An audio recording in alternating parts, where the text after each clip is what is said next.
All right, welcome back to the channel. It's been a while since we made a video, but let's just jump right into it here. We're gonna be talking about organizing your PSA submission. And you see I've got 3 different stacks here. We're gonna talk about that here in just a second, but we're gonna dive into organizing it, how I like to do that, and then also talk about kind of why each card is in the section that it is in and maybe how to avoid that. So if you haven't submitted to PSA, of course, you can send your cards in that you get pack pulled, but you can also send in cards that you get from autograph signings, which is basically essentially what all these are. Okay, so I've got these 3 different piles. Now, when you're submitting to PSA, there are modern cards, which are these guys, and then they have it organized from, 1979 and before, which is these guys. So when you send in your submission to PSA, you want to make sure you have them listed in the correct category. They'll give you an error message if you try to put a card in the wrong category. But for the sakes of teaching you how to do this here, you want to make sure that you separate them into different categories. Now, we'll get to the vintage ones here in just a second, but I've got 2 kind of modern ones here. Now, modern is anything 1980 and before, according to PSA. And you'll notice I've got 2 piles here. And this pile is going to be the autographs that I'm going to get graded. Now, I'd never grade the cards. It's just me. You can do whatever you want, but for me personally, I just only grade the autographs. This pile over here is going to be my non-autograph authenticated pile. So it's just going to say authentic on it. It won't give it a numerical grade. And we'll talk about why some of those are in that pile to begin with, okay? But this is going to be my pile that I'm going to be getting the autograph graded on. You can see pretty much all of these in here are going to be blue Sharpie. So my tip for you, if you want to get a good grade on a card, that you should probably do a blue Sharpie. I think all these are blue Sharpie except for these silver paint pen ones here. And these will probably be 9s would be my guess. So, but yeah, all these except for these 2 right here are red and white, and they actually turned out pretty good. I'll talk about these here in just a second. I probably should have gotten maybe some Beckett Witness authentication on the back. I didn't do it because I thought Bam was going to give a different autograph, but he gave a shorter autograph. So hopefully PSA is somewhat familiar with that. And then we got some really cool Starburys back here. So Starbury, I meant Marbury, but I guess we can call them whatever we want. All right, so how I like to organize it when I'm doing this is, of course, I separate them into 2 piles first, and then you got to organize them all by the card. Okay, so I like to put it all, the player together, and then you got to organize them by the card. So when you go to list this card, it'll be Topps Chrome Gold. You'll list the card out, and then you'll list this card. Those would be quantities of 1 each, and then these right here, you'll be quantities of 2, okay? Now, the key thing, though, is when you're putting in your declared value, when you're listing these cards on PSA's website, is that you got to put in the declared value for both of these, not individual. So if these are $100 each, you're going to want to put a declared value in of $200. All right, these ones you would just put in 1 for, okay? Gosh, these are cool Pedro cards. If you ever get some of these Aces cards, these are so cool. So yeah, I like to organize it by, of course, player. And then after I get done with the baseball stuff here, this is a nice one, Desert Shield. Look at that one. Took a year to get this signed. 1 freaking year. Thanks for all the new rules for signing sometimes. But anyway, and then I do a different sport. So I know I got football here. You need some of these berry blues in your collection. These are absolutely so cool. So then I do that, and then I do it by the player. That's a cool little Jamal Charles.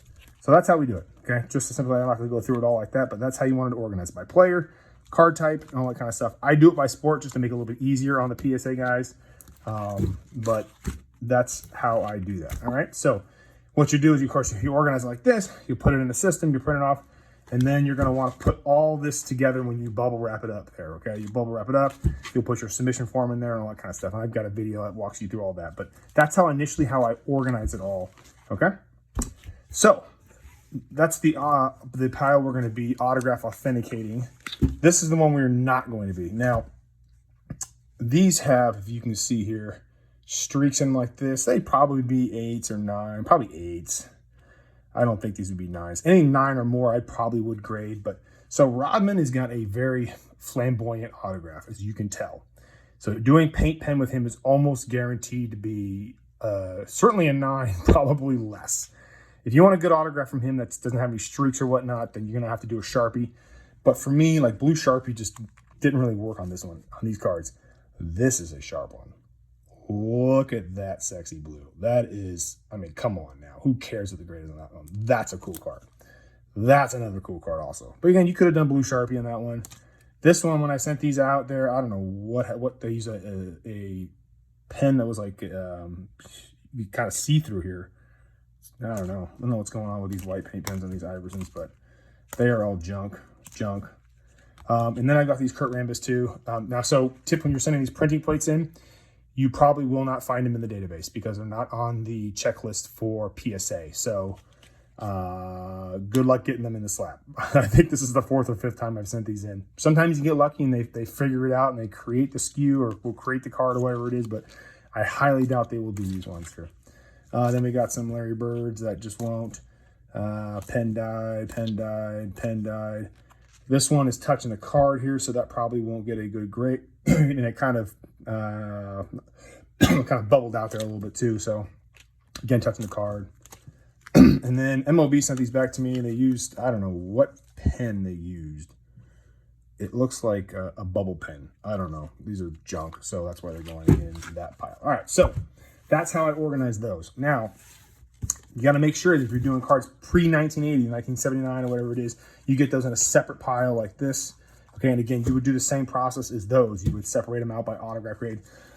Pretty much any card pre-1970, pre-1980, I'm definitely doing a blue Sharpie on. So you can see these are all blue Sharpies. They're all going to get auto 10s. At least I would think so. So that's what I would do, is use blue Sharpies on all of these guys here. So this card right here is a very cool card, but look at the borders on this thing. It's just atrocious to grade this thing.